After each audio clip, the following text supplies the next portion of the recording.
Well, it's no secret that mental health challenges abound both in us, or maybe if not in us, in the people around us. Like, the topic of mental health is a conversation that seems to be coming up more and more in our culture. And so today I'm here with Jennifer, who's a licensed marriage and family therapist, and she's here to just kind of help us have this conversation about mental health.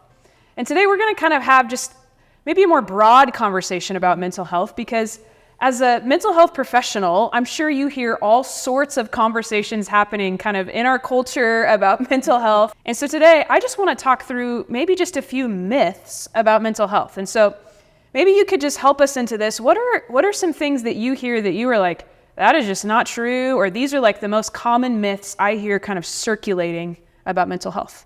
Yeah, I think the first one is that counseling is for crazy people. The way I describe it is counseling is the greatest relationship, the safest place for you as a person. In no other relationship do you get 50 minutes where it's about you, it's for you, it's safe, it's confidential, and helpful. There's no other relationship that is one-sided like that. And so counseling is amazing. I'm in therapy, my family's in therapy. Yeah. And so no, you don't have to be crazy to be in therapy. It's helpful. Counseling is not for crazy people. Okay, that is a great myth that we just busted. Yes. What other myths do you hear about mental health? Yeah, especially for Christians, Christians should not struggle with mental health issues. It is wrong. That is a very popular one, especially in churches. What I would say to that is, well, that's not true. It's a myth. God loves us deeply. God cares about us, and he cares about our body, our soul, our spirit, our brains, all of it. He cares. And I don't know, like, there's this idea that if we're Christians, we shouldn't struggle because like we don't have enough faith maybe, or like we're not close enough to God. But if you read the Bible, there are so many people who are struggling. It's one of the reasons I love the Bible, because you've got from Old Testament to New Testament, it is filled with people who are hurting. It's filled with people who are grieving. I mean, read Psalms. It's something that I encourage a lot of my depressed clients to read, is read the Psalms, because you will feel like, I'm not alone. Absolutely. Man, there has to be like just a little bit of like exhale in that, like even for the Christian, especially for the Christian, you are not wrong if you struggle, but God invites us to like this faith that is us in our full humanity, not just the parts of us that are polished or that appear like good in our own standards to him, but like our full humanity, bringing our full selves before him. I just think that's really good. How about one more myth that you hear that you would just want to kind of call out in terms of mental health? If you struggle with mental health issues, you are weak. I hate that one. I do, because it's not true. Yeah. We're people. We are human. It would be weird if you were never sad. Yeah. It'd be weird if you never grieved. Yeah. You'd be a robot. That's not how God made us. God didn't make robots.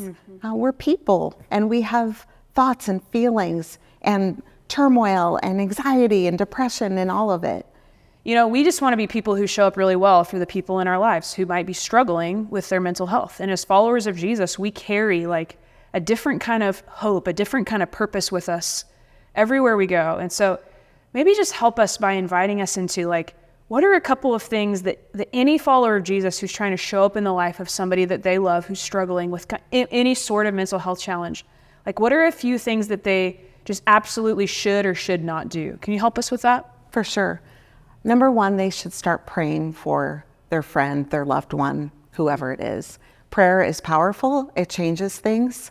Number two is when you show up gently, open in an open manner, with grace and kindness.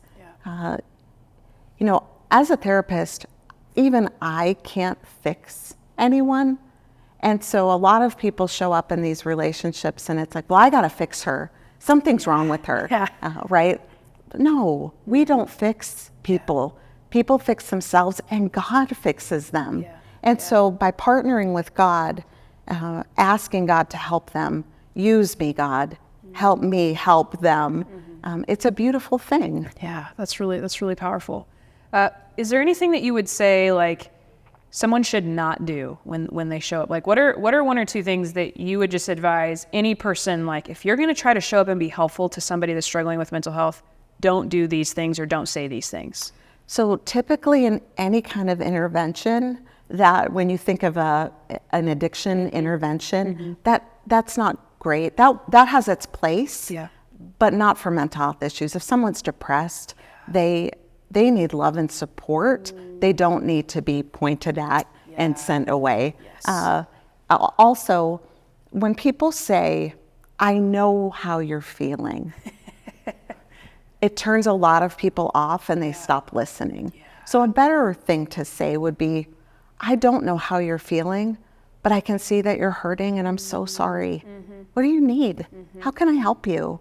Jennifer, thank you so much for just helping us into this conversation, helping us like bust some myths together and helping us just think about, man, as followers of Jesus, we can show up and pray, but then we also show up with the fruits of the Spirit in our lives, and one of those is like our gentleness. And so we show up not pointing a finger, but we show up in gentleness with curiosity, leaning in, asking great questions, and just trying to be present with the love of God. And so all that's really helpful. Thanks for helping us into this You're today. welcome. Thank you.